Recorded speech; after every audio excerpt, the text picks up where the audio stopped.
திருச்சிற்றம்பலம் தொடங்கி ஐயா ஓதுவாமூர்த்தியா தொடங்கி அருள் செய்யுங்க ஐயா. ஐயா சிவாய நமங்க. சிற்றம்பலம் அன்புரு சிந்தையராகியடியவ நன்புரு நல்லூர் பெருமணம் மேவி நின்று இன்புறும் எந்தை இணையடி ஏத்துவாறு துன்புறுவாரல்லர் தொண்டு செய்வாரே துன்புறுவாரல்ல தொண்டு செய்வாரே.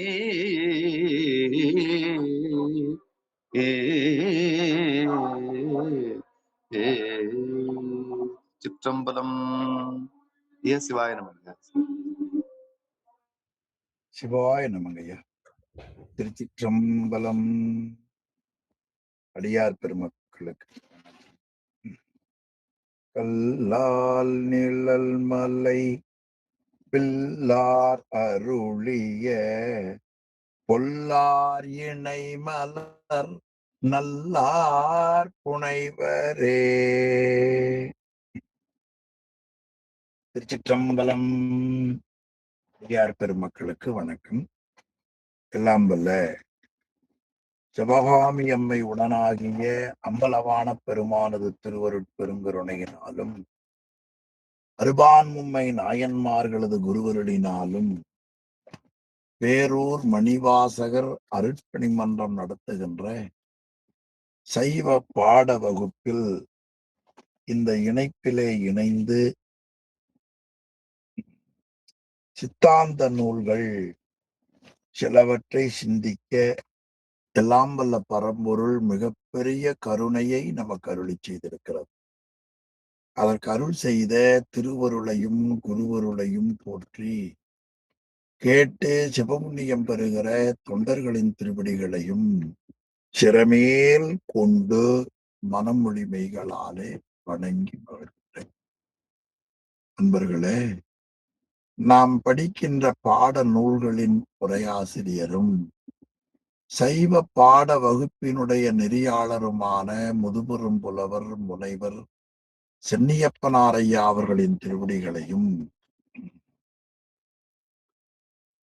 நூலாசிரியர் மெய்கண்ட தேவநாயனாருடைய திருவடிகளையும் நாம் அனைவரும் சென்னிமேல் கொண்டு மனமொழிமைகளாலே வணங்கினோம்.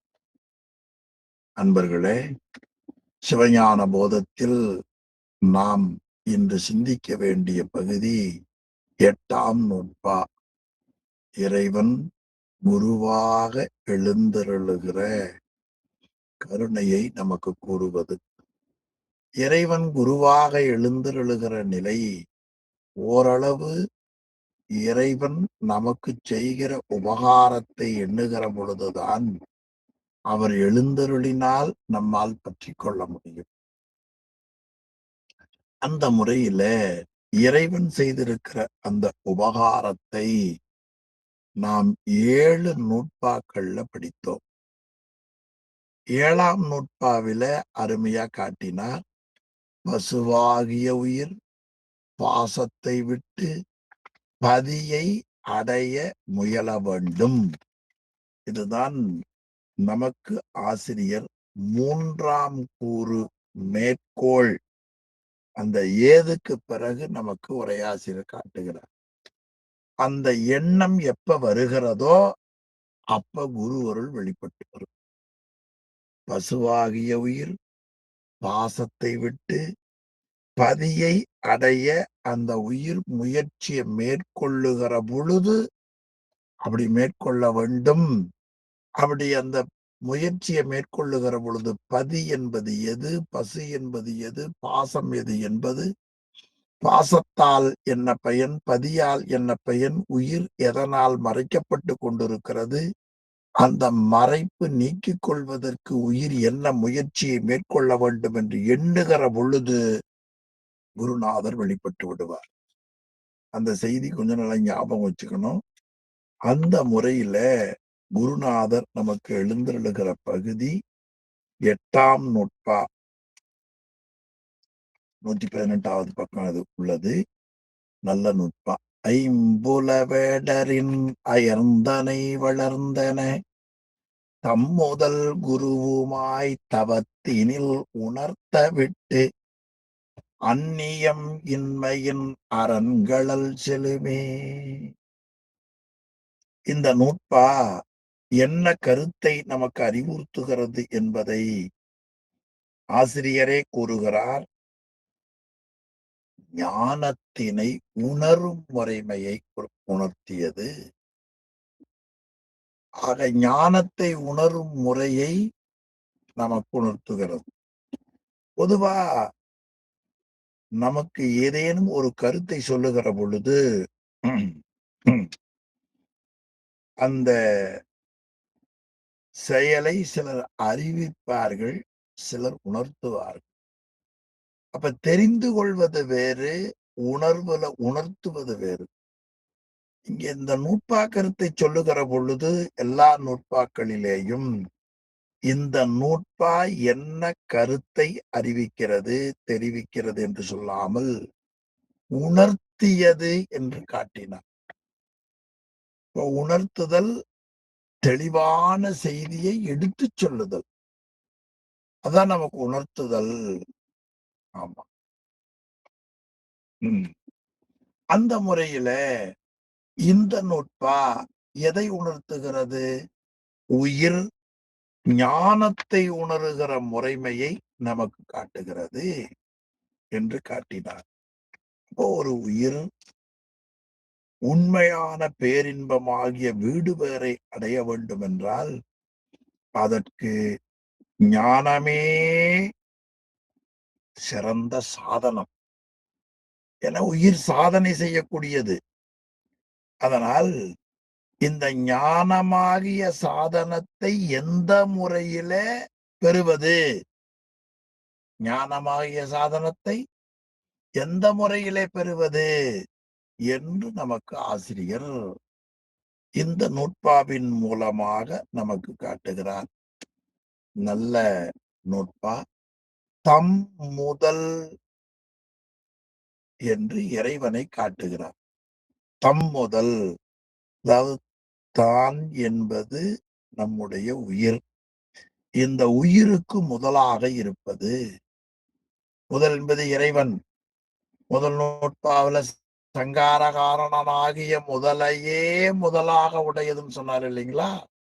சங்காரகாரணனாகிய முதலையே முதலாக உடையது. அந்த முதல்தான் இந்த முதல். அது தம் முதல்னர். தம் என்பது ஆன்மா.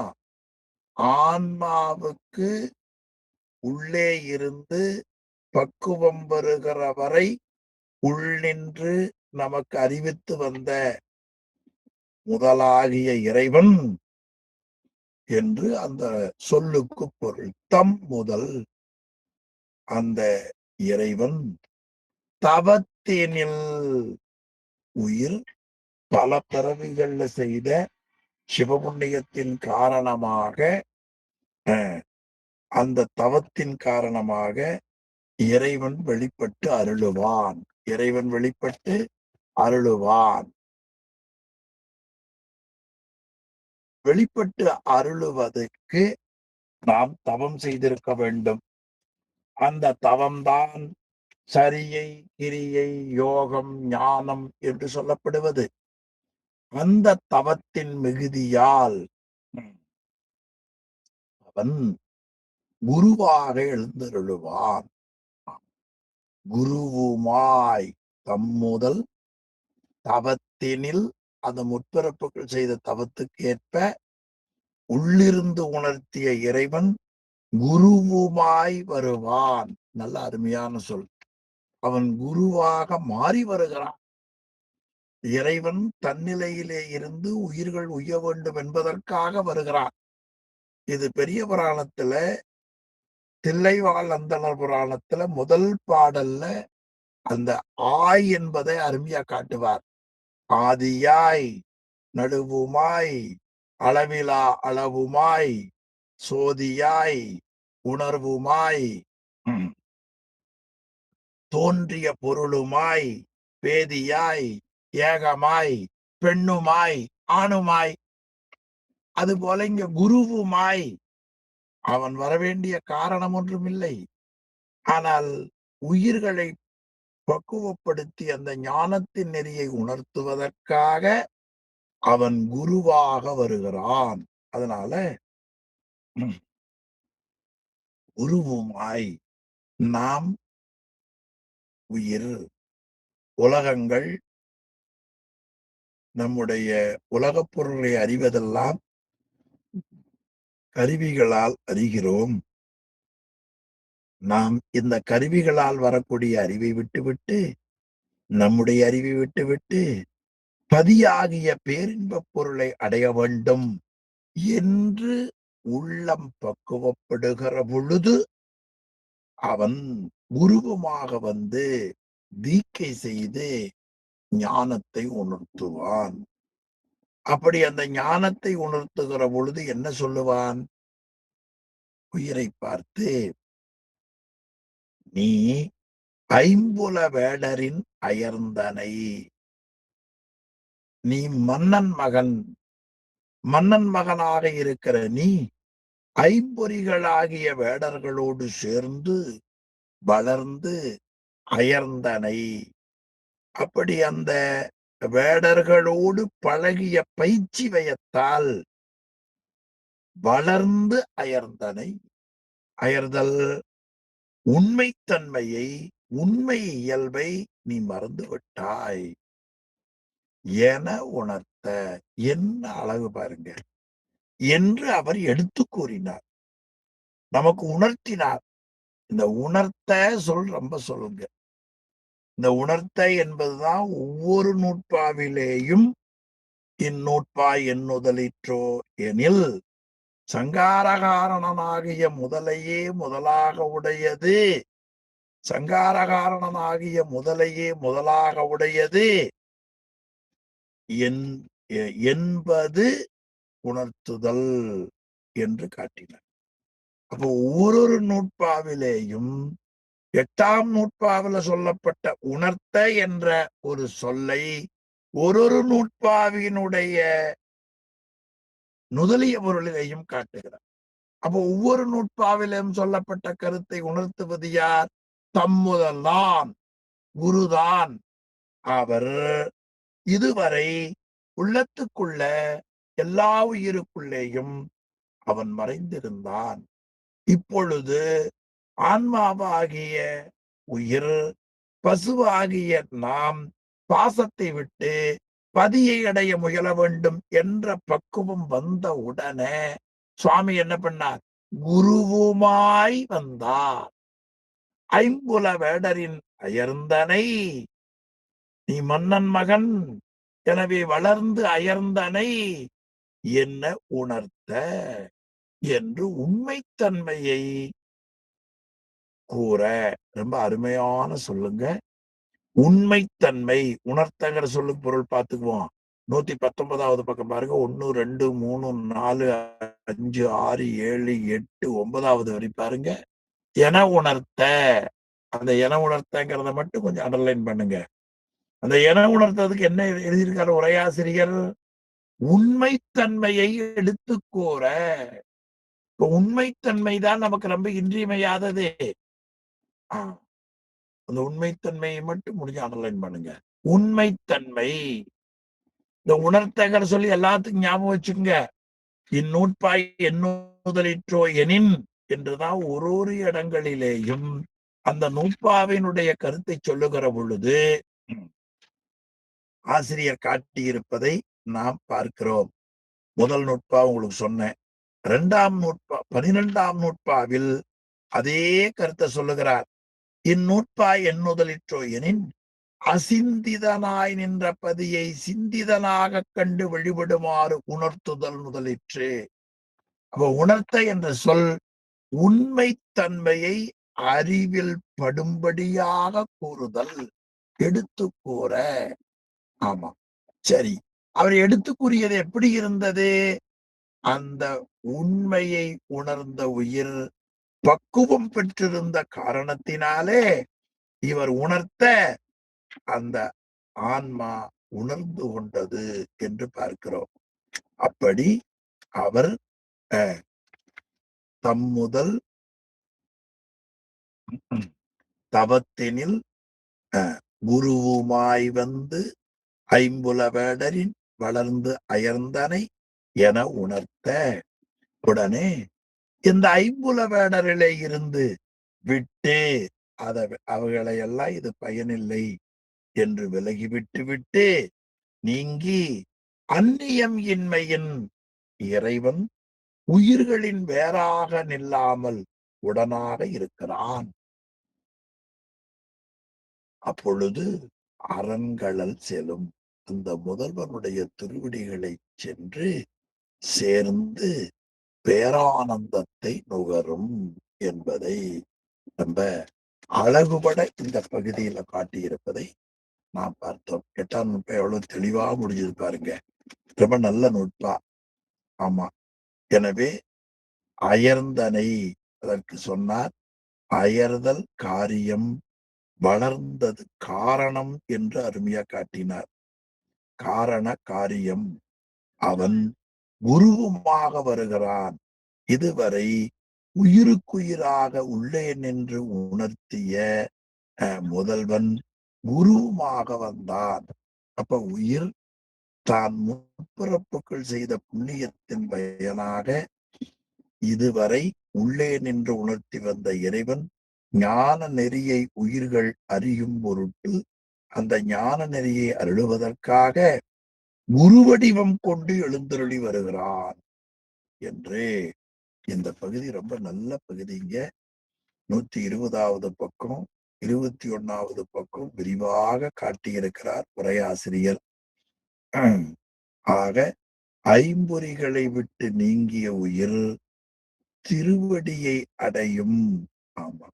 அப்ப உயிர் என்றும் இறைவன் திருவடியோடு சேர்ந்திருந்தாலும் கூட ஐம்பொறிகளின் கூட்டுறவால் உயிர் உணராமல் இருந்தது. எப்பொழுதும் உயிர் இறைவன் உயிர்களோடு இருக்கிறான். ஆனாலும் கூட ஐம்பொறியின் கூட்டுறவு இருந்த காரணத்தினாலே அது உணராமல் இருந்தது. இப்பொழுது உணர்ந்து இறைவனுடைய திருவடியிலே பேரானந்தத்தை அனுபவிக்கும் என்று நமக்கு அருமையாக காட்டியிருப்பதை நாம் பார்க்கிறோம்.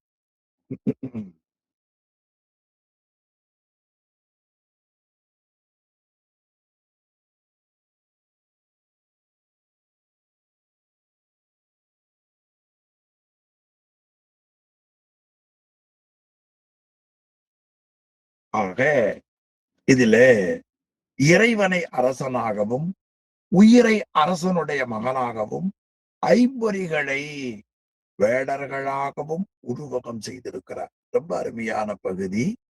இந்த உலகம் முழுவதற்கும் அடிப்படையான மூல காரணத்தை இயல்பாக கொண்டுள்ள பெருமான் இறைவன். அவனுடைய வெண்கொற்ற கொடை இறைவனுக்கு இருப்பதாக நாம் கருத வேண்டும். மேலும் எல்லாவற்றையும் ஒன்றாக ஒரே விதத்தன்மையால் அறியும் பேரறிவாகிய பெருஞ்சுடர் முடி இறைவனுக்கு உள்ளதாக உணர வேண்டும். உயிராகிய சிங்கத்தை ஆசனமாக கொண்டு அங்கங்கே உயிர்க்குயிராக நின்று அனைத்து உயிர்களையும் நடாத்துகின்ற இயல்பாகிய ஒப்பற்ற பெரிய சிங்காசனம் இறைவனுக்கு இருப்பதாக எண்ண வேண்டும். இந்த 3 அடையாளங்களும் சிவபெருமானை தவிர வேறு ஒருவருக்கும் இல்லாத தனிச்சிறப்புடையன என்று உரையாசிரியர் 120வது பக்கம் அருமையா காட்டியிருக்கிறார். ஆமா. ஆக அரசனுடைய மகனுக்கு உரிமை உடையது போல உயிருக்கு இறைவனுடைய பேரானந்த பெருஞ்செல்வம் முழுவதையும் அனுபவிக்கக்கூடிய அடையக்கூடிய சுதந்திரம் உண்டு. ஆனாலும் கூட இறைவனுடைய அருள் அவனுடைய ஏவல் வழிதான் அதை அனுபவிக்க முடியும். அரசகுமாரனாக இருக்கிற அரசனுக்கும் கூட செல்வங்களை அனுபவிக்கக்கூடிய சுதந்திரம் அரசகுலம் உடையராக இருந்தாலும் அவன் ஏவல் வழியே அனுபவிப்பான். அதுபோல இறைவன் அவனுடைய அருள் வழியிலேதான் உயிர் சிவானந்தத்தை அனுபவிக்கும் என்று இந்த நூற்பாவில தெளிவுபட காட்டுகிறார் ஆசிரியர். இந்த நூற்பாவில நாம் தெரிந்து கொள்ள வேண்டிய கருத்தை 4ஆக பிரித்தார். மொத்தமா இந்த நூற்பா என்ன கருத்தை கூறியது? ஞானத்தை உணரும் முறையை கூறிற்று என்று காட்டினார். இன்னும் அது ஆழமா விளங்குறதுக்காக அந்த ஞானத்தை உணருகிற முறையை பற்றி நூற்பாவில் கூறிய கருத்தை 4 பிரிவுகளாக பிரிக்கிறார். அதுல ஒன்று, உயிர்களுக்கு முச்சை தவத்தால் ஞானம் கிடைக்கும். இது ஒரு கருத்தை நாம் நன்கு விளங்கிக் கொள்ள வேண்டும். முச்சை தவத்தால். இனி இந்த உயிர்களுக்கு தமது முதல்தான் குருவாக வந்து உணர்த்துவான். உயிருக்குயிராக இருந்த இறைவன் தான் வந்து குருவாக வந்து உணர்த்துவான்.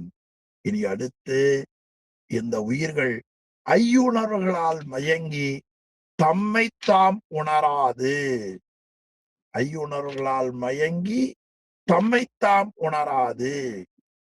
4ஆம் கூறு, இந்த ஆன்மா அறிகருவிகள், தொழிற்கருவிகள், இந்திரியங்களின் வேறானது ஆன்மா என்று உயிர் கருதவே ஐம்புல வேடரின் வளர்ந்து அயர்ந்தனம் என்று தெரியவே இறைவனுடைய திருவடியை சென்று சேரும். இதுதான் இந்த பகுதியில சொல்லப்பட்ட கருத்து. அதுல முதல் கூறு அருமையா காட்டினார். ஈண்டு இவ்வான்மாக்களுக்கு முச்சை தவத்தால் ஞானம் நிகழும். தவம் என்பது சரியை, கிரியை, யோகம், ஞானம் ஆகிய நெறிகள்தான்.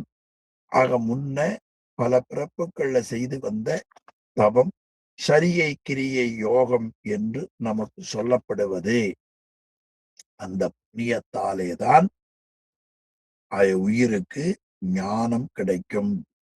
அதுக்கு மேற்கோள் கூறினார். மேற்கோட்டப்பட்ட பொருள் நாம் விளங்கிக் கொள்ள வேண்டியது, இந்த நூற்பாவின் மூலமாக ஆசிரியர் காட்டுவது, உயிர்களாகிய நாம் முற்செய்த தவத்துக்கேற்ப உங்களுக்கு ஞானம் கிடைக்கும்.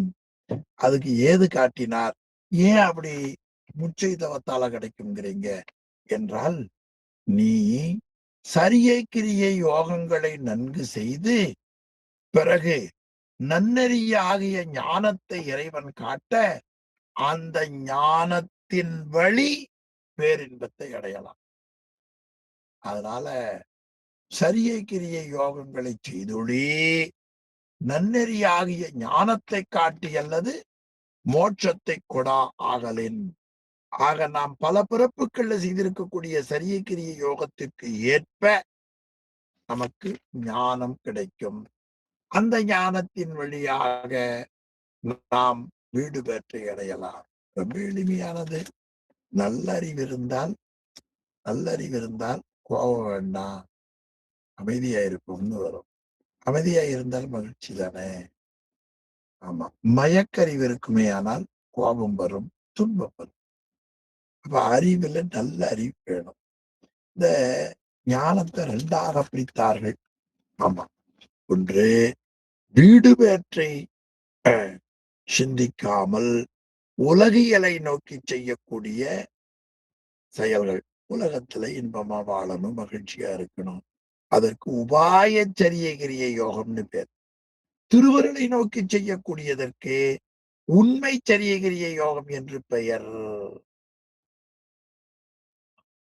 இப்ப சரியை, கிரியை, யோகமே 2ஆ பிரிக்கிறார். உபாயம், உண்மை. உபாயம் என்பது உலகியல் இன்பங்களை நோக்கி செய்வது.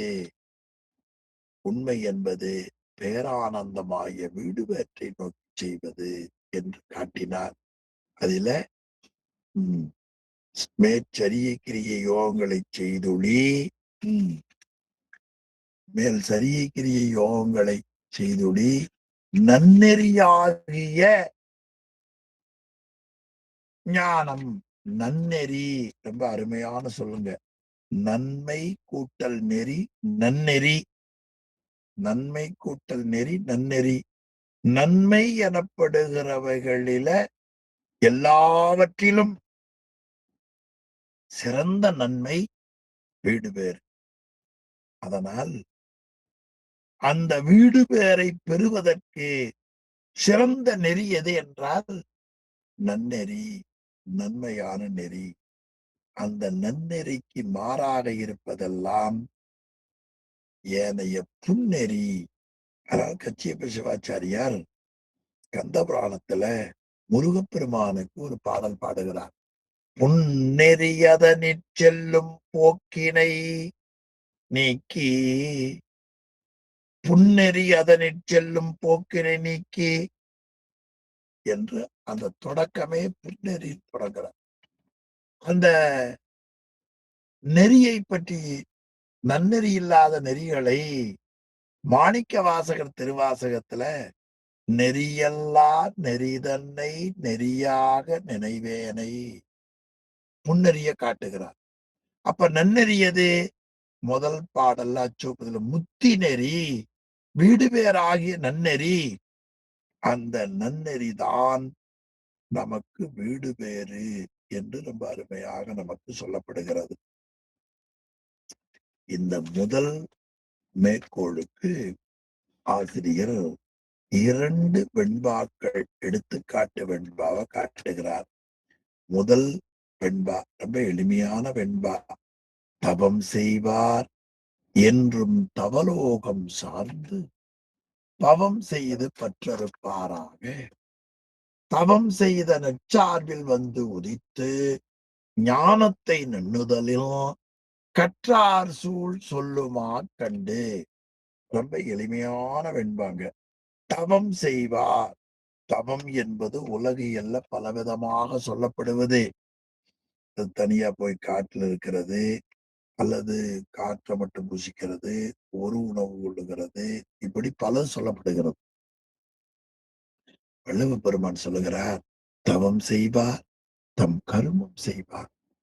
அவங்க வினைகளை அனுபவித்து கழிப்பதற்கு ஏற்ப இந்த கருமங்களை செய்ய வேண்டும். கருமம் என்பது நமக்கு வைத்திருக்கிற அந்த வினையின் தொகுப்பு. இங்க தவம் என்பது சைவ சித்தாந்தத்துல இந்த அழகான பிறப்பை கொடுத்து வினையை கழிக்க இறைவன் அருள் செய்திருக்கிறான் என்பதை உணர்ந்து இறைவன் எழுந்தருளி இருக்கிற கோவிலுக்கு போய் அந்த உடம்பால கோவிலை சீமார் எடுத்து கூட்டுதல், நல்ல சாணம் போட்டு அந்த பகுதியை நன்மைப்படுத்துதல், நந்தவனம் அமைத்தல், மலர் பறித்தல், மாலை கட்டி கொடுத்தல், திருவுருவங்கள்ல ஏதேனும் ஒரு உருவத்தை வழிபடுதல், அடியாரை வழிபடுதல், இதெல்லாம் சரியை. பக்கம் 124 பாருங்க. இனி இதற்கு என்ன கிடைக்கும்னா சுவாமியினுடைய சிவலோகத்திலே இருக்கலாம். இதற்கு அடிமை நெறி என்று பெயர். கிரியை, கிரியை என்பதற்கு செயல்முறை என்று பொருள். சிவதைக்கை பெற்று ஒரு சிவலிங்கத்தை உடையவராக குருநாதரத்துல வைத்து தினமும் பூஜை செய்ய வேண்டும். பூசைக்குரிய பொருட்களை எல்லாம் சேகரித்து கொண்டு உரிய முறையில உள்ளேயும் புறத்தையும் இறைவனை பூசிக்க வேண்டும். இது மகன்மை நெறி. மூன்றாவது பாருங்க, யோகம். யோகம் என்பது ஒன்றுவது என்று பொருள். பதியமம், நியமம், ஆசனம், பிராணாயாமம், பிரத்யாகாரம், தாரணை, தியானம், சமாதி என்றே 8 வகையான யோகங்களை குறிக்கும் என்று காட்டுகிறார்கள். இது சிவபெருமானுடைய அருவ நிலையை ஞானத்தால் நினைந்து வழிபடுதல், அறிவால் நினைந்து வழிபடுதல். இது அல்லாமல் தேவாரங்களை ஓதுதல், திருமுறைகளை நன்கு படித்தல். அப்படி படிக்கிற பொழுது இறைவனுடைய பரத்துவத்தோடு உயிராகிய நாம் ஒன்ற வேண்டும் என்று மனம் ஒன்றுதலும் யோகம்தான். இதன் மூலமாக நமக்கு கிடைக்க வேண்டியது தோழமை நெறி, அடிமை நெறி, மகன்மை நெறி, தோழமை நெறி. இதுதான் தவம். இதை தவிர பேரின்பத்தை அடைவதற்கு தவம் கிடையாது. எனவே தவம் செய்வார். மறுபடியும் 122வது பக்கம் முதல் வெண்பாவுக்கு வாங்க. 45வது வெண்பா. அவர் என்றும் தவலோகம் சார்ந்து இந்த சரியை கிரியை யோகத்தினை செய்வாயேயானால் அந்த தவப்பயன்கள் அடைவதற்குரிய உலகங்களை எய்தி அனுபவிக்க வேண்டியவைகளை அனுபவித்து மீண்டும் பவம் செய்து பற்றிருப்பாராக. மீண்டும் பவம்ன பிறப்பு. மீண்டும் உலகில வந்து பிறந்து பற்று அறுக்க வேண்டும். இப்ப தவம் செய்வது எதற்காக? பற்றறுப்பதற்காக. அப்படி நீ சரியை கிரியை யோகம் ஆகிய தவங்களை செய்துளி செய்வாயேயானால் நீ சாலோக சாமீப சாரூபத்தை பெறலாம். பிறகு அந்த புண்ணியங்களை அனுபவித்த பிறகு மீண்டும் அந்த வினையை எஞ்சி இருக்கிற வினை இருக்குமே ஆனால் அந்த வினையை முழுமையாக நீக்கிக் கொள்ளும் பொருட்டு பவம் செய்து பிறப்புல வந்து பழைய வினைகளை அறுப்பதற்காக தவம் செய்த நற்சார்பில் வந்து உதித்து, அதாவது நல்ல தவம் செய்து இறைவனையே சிந்திக்கக்கூடிய அடியாரையே வணங்கக்கூடிய நல்ல குடியிலே வந்து இறைவன் பிறக்க வைப்பான். நாம செஞ்ச தவம் அதுதான். போன பிறவிகள்ல செய்த அந்த தவத்தின் காரணமா இந்த பிறப்புல பல்வேறு நாடுகள்ல இடத்தால தூரமாயிருந்தாலும் கூட இந்த இணைப்பில இணைந்து திருவருளை பற்றி தெளிவுபடுத்துகிற ஞான நூலை படித்துக் கொண்டிருப்பதுதான் தவம் செய்யும் நற்சார்பு. அடியேனுக்கு நீங்கள் கிடைத்த தொடர்பு நற்சார்பு. உங்களுக்கு சிவஞான போதம் என்கிற நூல் கிடைத்தது நற்சார்பு, நல்ல சார்பு. சார்புணர்ந்து சார்புகட ஒழுகின் மற்றை சார்தரா சார்தர் நோய் என்று காட்டுவார். இருக்கிற சார்புல உயர்ந்த சார்பு நன்மையை தருகிற சார்பு நற்சார்பு. அந்த நற்சார்புடைய குடும்பத்துல வந்து உதித்துனா அந்த மாதிரியான குடும்பத்துல தோன்றி பிறகு ஞானத்தை நண்ணுதல், ஞானத்தை எளிதாக அடைவார்கள். இது யார் சொல்வார்? கற்றார் சூழ் சொல்லுமா கண்டே.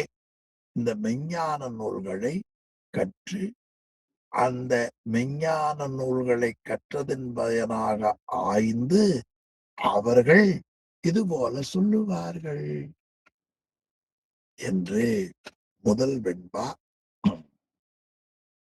அருமையா காட்டியிருக்கிறார். மேலும் ஒரு பிறவியில் செய்த தவத்தால் ஞானம் நமக்கு கூடாது. இதெல்லாம் இந்த பகுதியில கீழே ரொம்ப அருமையாக நமக்கு காட்டியிருக்கிறார். அது நேரம் இருக்கிற பொழுது நீங்கள் படித்து பாருங்கள்.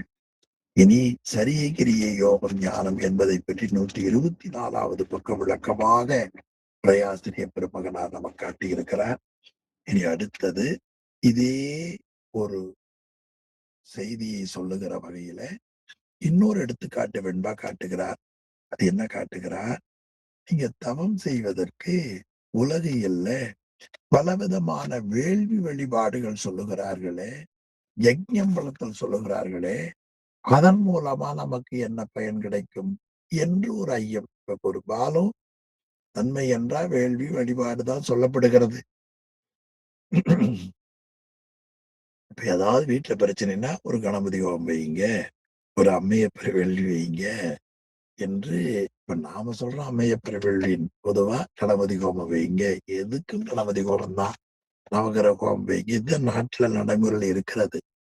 நவகிரக ஹோமம் வைங்க, மிருத்யுஞ்சயம் ஹோமம் வைங்க, சுதர்சன ஹோமம் வைங்க, லக்ஷ்மி நாராயண ஆமா சத்தி நாராயண ஹோமம் வைங்க இது என்ற சொல்லுகிறார். அப்படி வேள்வி செய்வதால என்ன கிடைக்கும் என்று காட்டுகிறார்.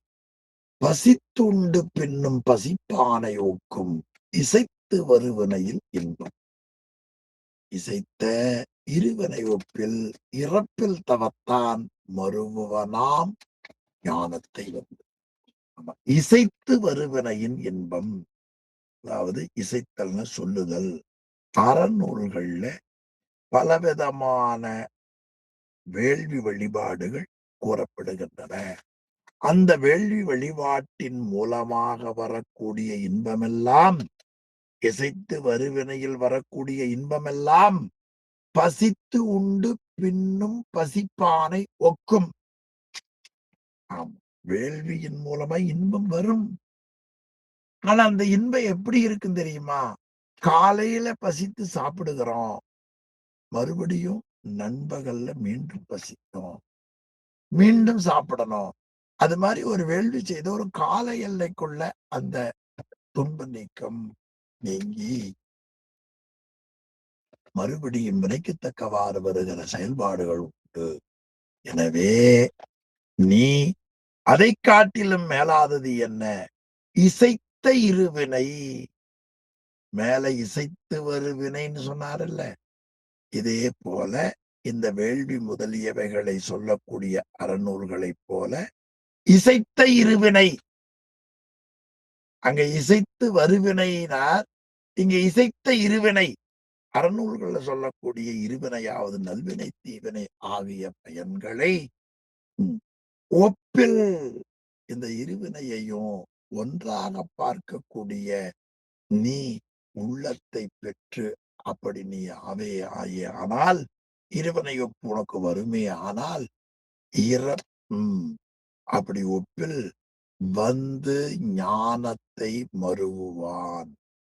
அந்த இருவினை ஒப்பு வந்தவுடனே நல்ல ஞானாசிரியரை தேடி அடைந்து அந்த உண்மை ஞானத்தை பெற வேண்டும் என்று அதிலே ஈடுபடுவான். ஆக இது எப்படி கிடைக்கும்னா, இறப்பில் தவம். என்ன தவம் அது? இறப்பில் தவம், அழிதலில்லாத சரியை கிரியை யோகம் ஆகிய தவங்களை செய்வதால் இது நடக்கும். முதல் வெண்பாவில் என்ன காட்டினார்? தவம் செய்வார்னார். அந்த தவத்தை இரண்டாவது வெண்பாவில் என்ன காட்டுகிறார்? இறப்பில் தவம்னார். அப்ப அந்த தவங்கள் எல்லாம் கொஞ்ச நாள் இருந்து, அந்த இசைத்து வருவினையில் இன்பம் எல்லாம் கொஞ்ச நாள் இருந்து போய்விடும். ஆனால் இந்த தவம் இருக்கிறதே, அது இறப்பில் தவம். தவத்தை பிரிச்சார் பாருங்க. இந்த இரண்டாவது வெண்பா ரொம்ப முக்கியமான வெண்பா. நீ அறநூல்கள்ல சொல்லக்கூடிய வேள்வி முதலியவைகளை செய்வாயேயானால் அது கொஞ்ச நாள் தான். எது போல? பசித்து உண்டு பின்னும் பசிப்பானையோக்கும். ஆனா இந்த இறப்பில் தவம் இருக்கிறதே, அந்த இறப்பில் தவத்தை நீ செய்வாயேயானால் இசைத்த இருவினை ஒப்பில் ஞானத்தை வந்து மருவுவான். வந்து ஞானத்தை மருவுவான். குருநாதரிடத்தில் தேடி அடைந்து ஞானத்தை வந்து ஞானத்தை மருவுவான். வந்து ஞானத்தை மருவுவான். ரொம்ப நல்ல வெண்பாங்க இந்த வெண்பா. இதுல தவம் என்பது சரியை கிரியை யோகம். முதல் வெண்பாவில 45ல 46ல இறப்பில் தவம்.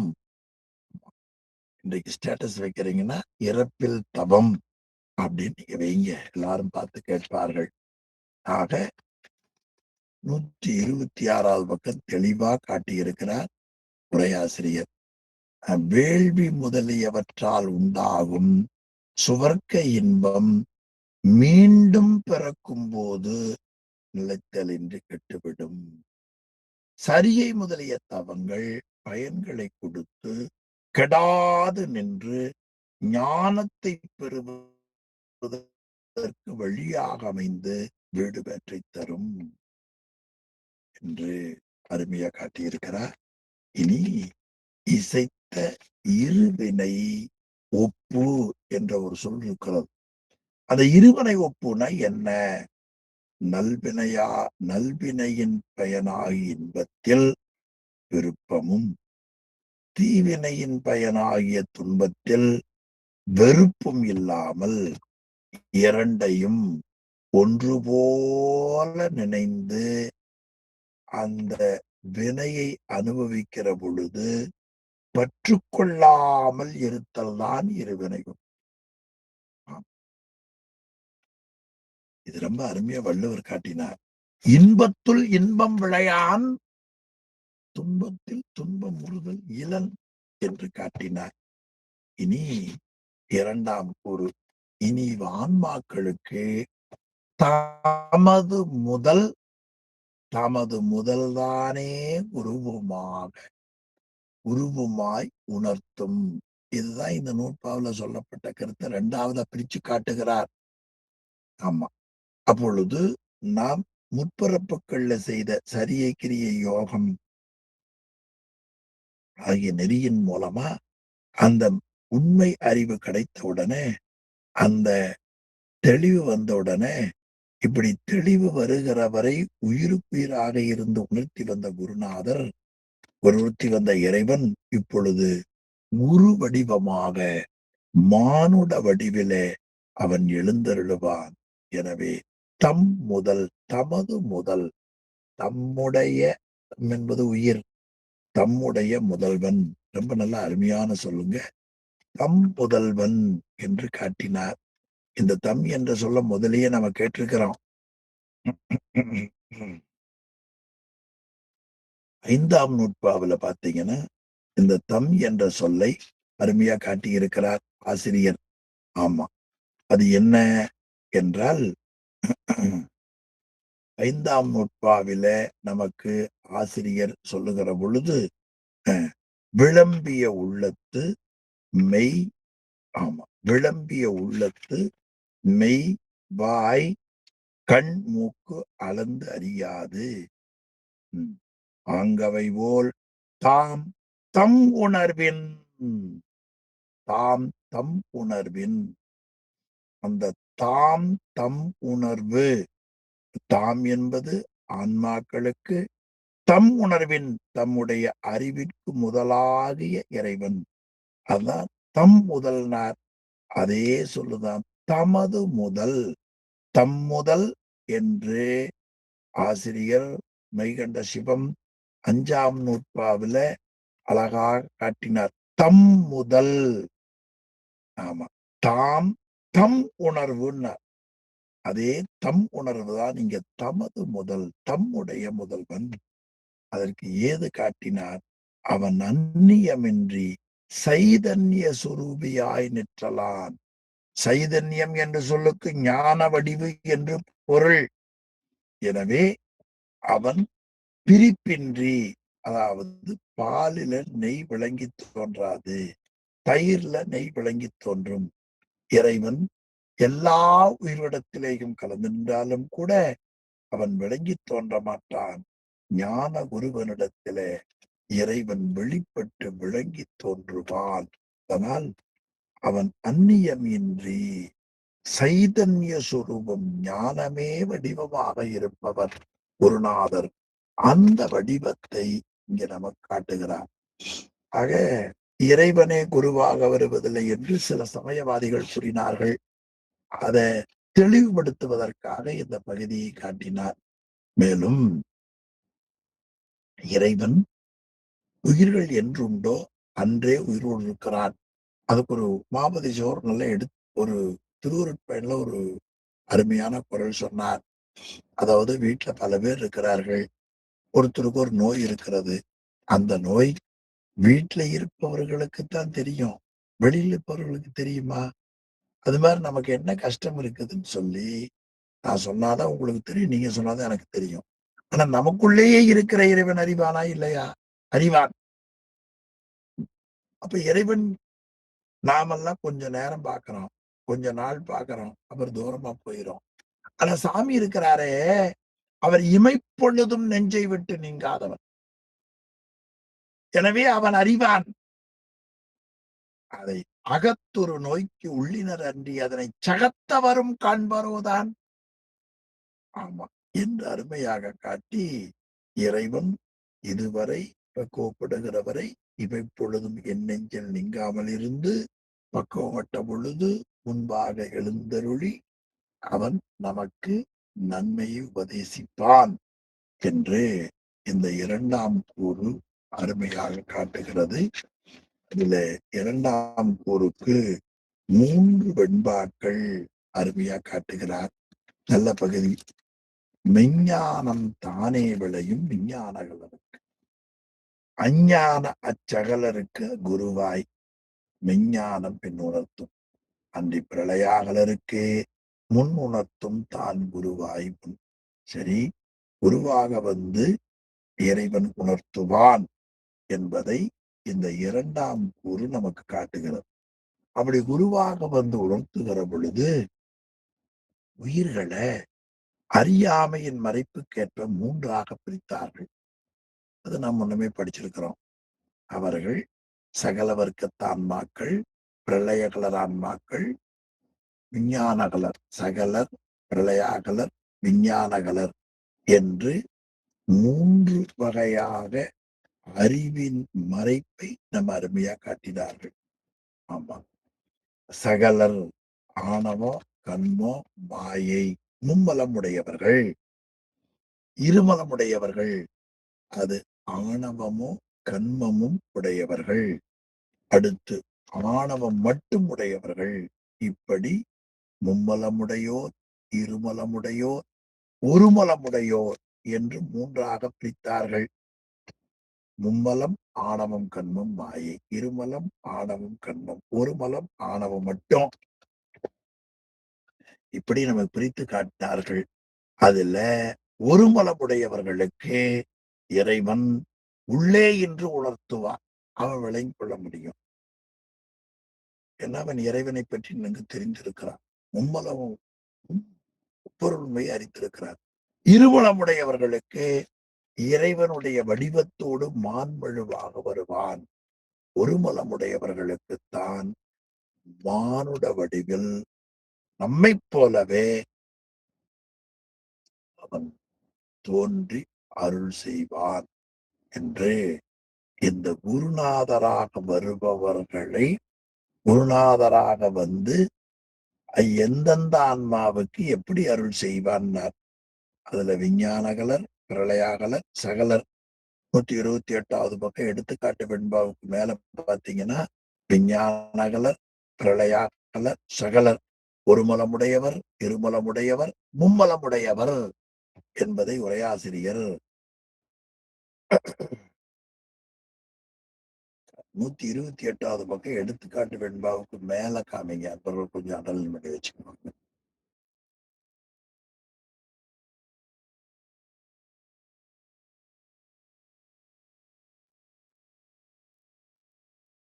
எடுத்துக்காட்டு வெண்பா 2க்கு மேல.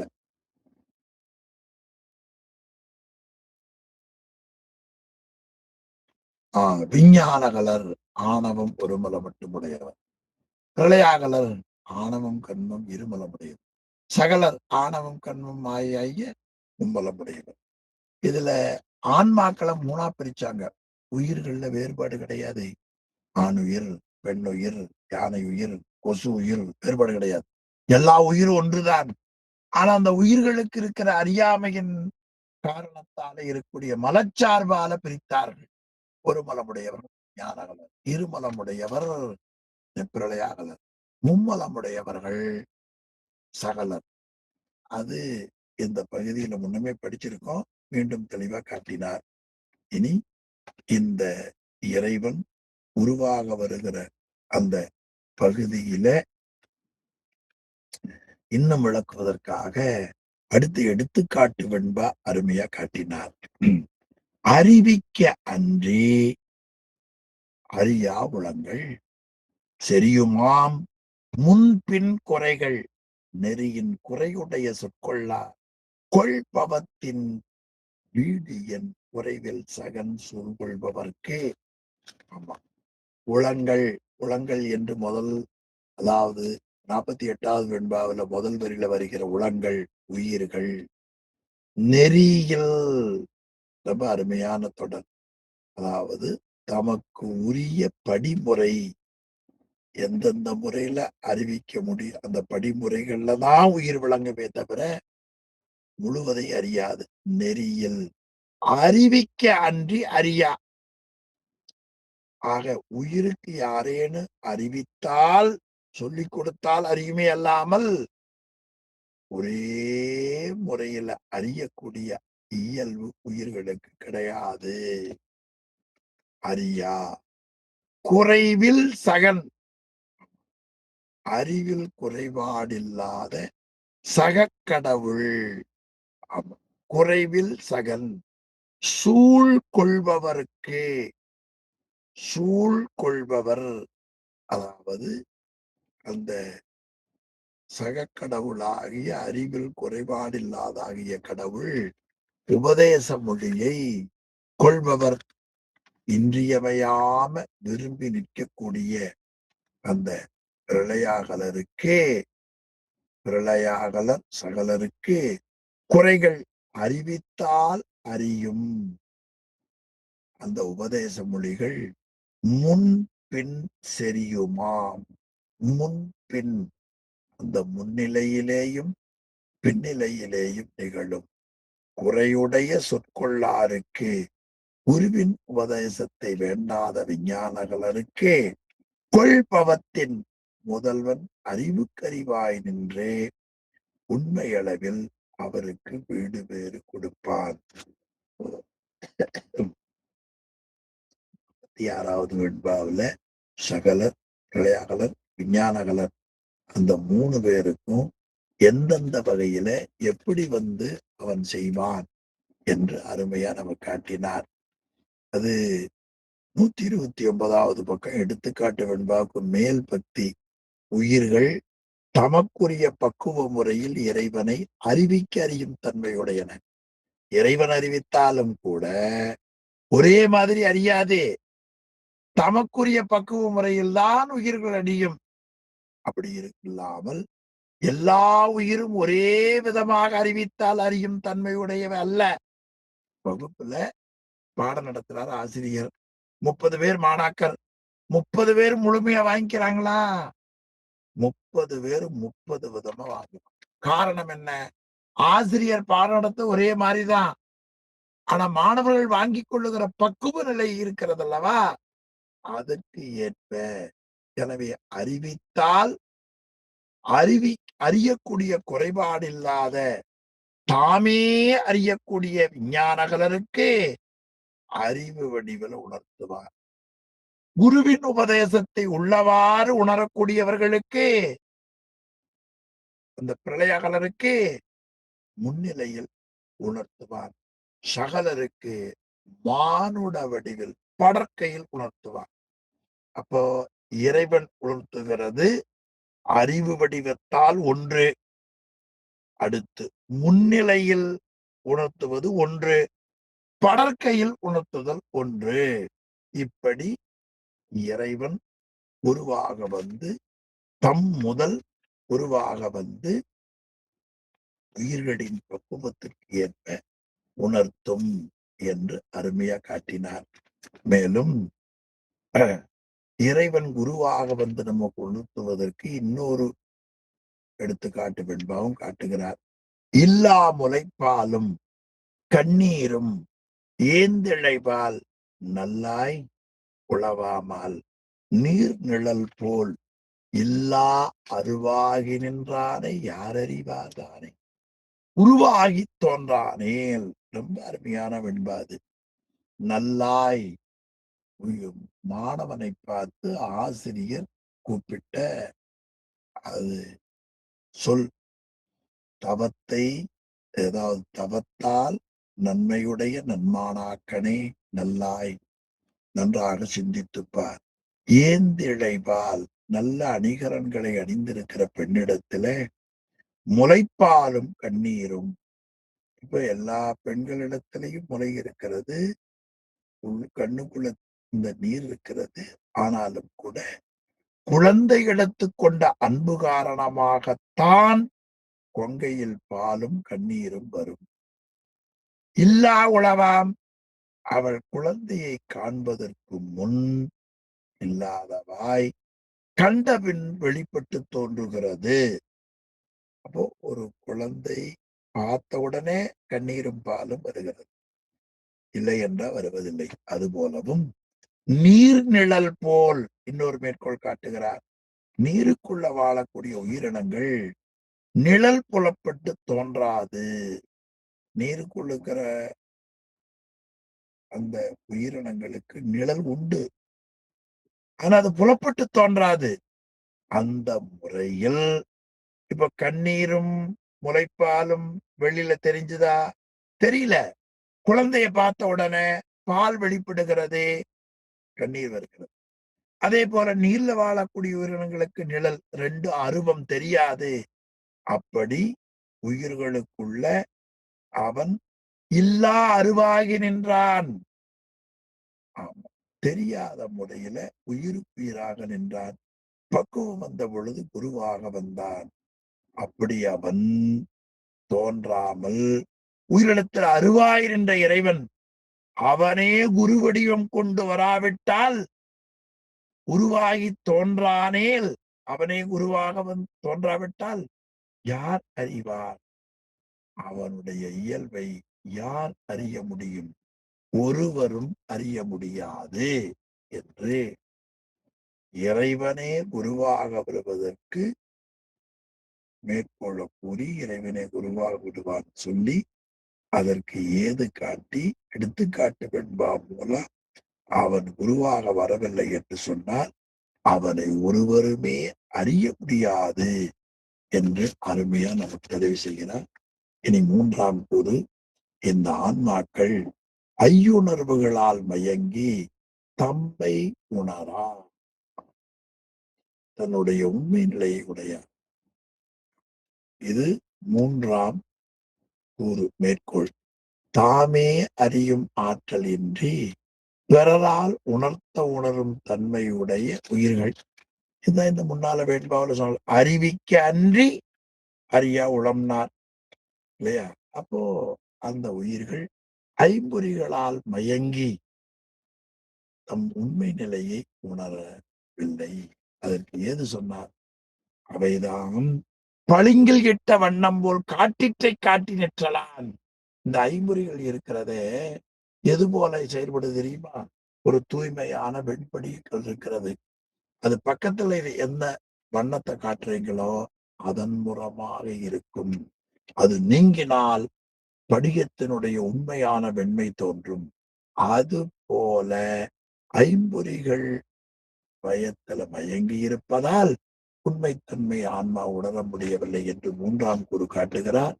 அது ஒரே ஒரு எடுத்துக்காட்டு தான். பன்னிறம் காட்டும் படிகம் போல் இந்திரியம் தன்னிறமே காட்டும். ஒரு படிகம் வெள்ளைக்கல்லு பக்கத்துல பல வகையான நிறங்களை வைக்கிறீங்க, அதை காட்டும். அது போல இந்திரியம் என்ன செய்யும்? கருவிகள் தன்னிறம் காட்டும். அதை நினைந்து பன்னிறத்து பொய்ப்புலனை வேறு உணர்ந்து பொய்யா மெய்கண்டார் மெய்ப்பொருட்கு தெய்வமாம். இது கொஞ்சம் விரிவா சொல்லணும், நாம் அடுத்த வகுப்புல சிந்திப்போம் என்று சொல்லி இந்த எடுத்துக்காட்டு வெண்பா 50வது வெண்பா சிந்திக்க வேண்டும் என்பதை நினைவூட்டி இதோடு இன்றைய வகுப்பை நாம் நிறைவு செய்வோம். சிவாய நம. அடியார் பெருமக்கள் அனைவருக்கும் வணக்கம். அடுத்த வகுப்பு மட்டும் ஒரு கூடுதலான நேரம் கொடுக்கலாமான ஒரு விண்ணப்பம் சதீஷ் இடத்துல கேட்டிருக்கிறேன். சதீஷும் உங்களிடத்துல பகிர்ந்து கொண்டு வாய்ப்பு இருக்குமே. ஆனால் அடுத்த வாரம் 3 மணியில இருந்து 9 மணி வரை ஒரு 3 மணி நேர வகுப்பாக அமைத்துக் கொள்ளலாம். ஏனென்ற இந்த மாதத்துக்குள்ள வகுப்பை நாம நிறைவு செய்ய வேண்டும். அதனால் தொண்டர்கள் சிந்தித்து அருள் செய்ய வேண்டுமாய் வேண்டி திருவருடையும் குருவருடையும் நெறியாளரையும் உங்களுடைய திருவடிகளையும் வணங்கி இந்த வகுப்பை எந்த அளவிலே நிறைவு செய்கின்றேன். சிவாய நம. திருச்சிற்றம்பலம். ஐயா ஓதுவமூர்த்தி ஐயா நிறைவு செய்தார்களுங்க. ஐயா சிவாய நமங்க. திருச்சிற்றம்பலம். வாழ்க வானவரானினம் வீழ்க தள்பூனல் வேந்தனும் ஓங்குக ஆழ்க தீயதெல்லாம் அரண்நாமமே சோழ்க வையகமும் துயர் தீர்கவே.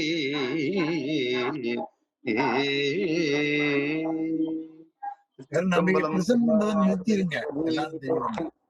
எந்நாட்டவர்க்கும் இறைவா போற்றி, ஏகம்பத்துரையந்தாய் போற்றி, பாகம் பெண்ணுருகானாய் போற்றி, காவாய் கனகத்திரளே போற்றி, கைலை மலையானே போற்றி போற்றி.